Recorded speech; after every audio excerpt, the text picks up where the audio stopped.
warahmatullahi wabarakatuh. Alhamdulillahirabbil alamin. Assalatu wassalamu ala asrofil anbiya'i wal mursalin wa ala alihi wa sahbihi ajma'in. Perkenalkan, saya Aulia Oktami Putri dari semester 5 STIT Insan Kamil Bogor. Di sini saya akan memenuhi tugas akhlak tasawuf dengan materi akhlak mahmudah dan mazmumah. Stay tune.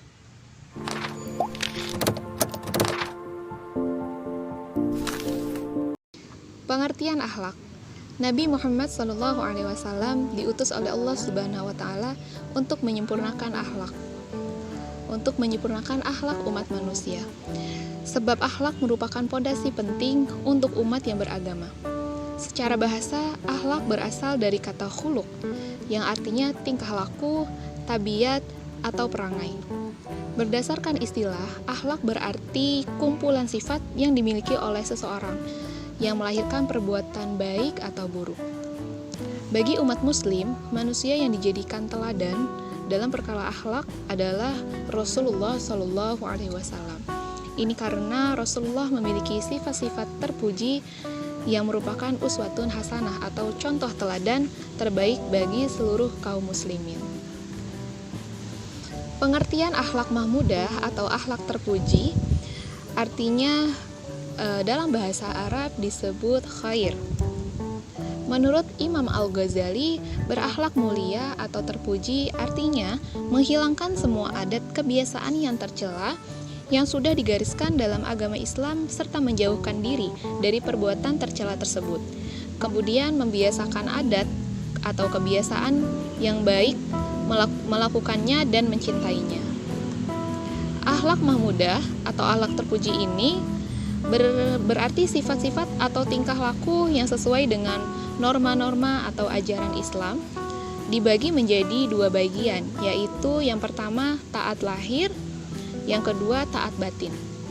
Taat lahir di sini berarti melakukan seluruh amal ibadah yang diwajibkan Tuhan, termasuk berbuat baik kepada sesama manusia, kepada lingkungan, dan dikerjakan oleh anggota lahir. Yang kedua yaitu taat batin adalah segala sifat yang baik yang terpuji yang dilakukan oleh anggota batin atau hati. Salah satu contoh akhlak mahmudah yaitu berarti beriman dan bertakwa kepada Allah Subhanahu wa taala dengan mempercayai segala keagungannya serta melakukan tindakan-tindakan baik yang diperintahkannya. Yang kedua yaitu akhlak mazmumah atau akhlak tercela, yaitu perangai atau tingkah laku yang tercermin pada diri manusia yang cenderung melekat dalam bentuk yang tidak menyenangkan orang lain. Jadi dalam beberapa kamus diartikan bahwa buruk di sini yaitu rusak, tidak baik, jahat atau tidak menyenangkan, perbuatan yang tidak sopan, kurang ajar, atau segala yang tercela, yaitu lawan baik, lawan pantas, lawan bagus, perbuatan yang bertentangan dengan norma-norma agama, adat istiadat, dan masyarakat yang berlaku. Menurut Imam Al-Ghazali, akhlak yang tercela ini dikenal dengan sifat-sifat muhlikat, yakni segala tingkah laku manusia yang dapat membawanya kepada kebinasaan dan kehancuran diri, yang tentu saja bertentangan dengan fitrahnya untuk selalu mengarah kepada kebaikan. Contohnya diantaranya yaitu bersikap takabur, kikir, sombong, dan dengki, berkata dusta, berprasangka buruk kepada orang lain atau suudzon, mengingkari janji yang sudah dibuat, durhaka kepada orang tua, mengambil barang yang bukan haknya. Pembagian akhlak mazmumah atau akhlak tercela pada dasarnya dibagi menjadi dua bagian, yaitu maksiat lahir dan maksiat batin. Maksiat lahir berasal dari bahasa Arab, artinya maksiyah, yaitu pelanggaran oleh orang yang berakal balik atau mukallaf karena melakukan perbuatan yang dilarang dan meninggalkan pekerjaan yang diwajibkan oleh syariat Islam. Maksiat lahir ini dibagi menjadi beberapa bagian, yaitu maksiat lisan, maksiat telinga, maksiat mata, dan maksiat tangan. Sedangkan maksiat batin berasal dari dalam hati manusia atau digerakkan oleh tabiat hati. Beberapa contoh penyakit batin atau akhlak tercela adalah marah atau godot, dongkol, dengki, sombong atau takabur. Cara mencegah akhlak mazmumah dan meningkatkan akhlak mahmudah.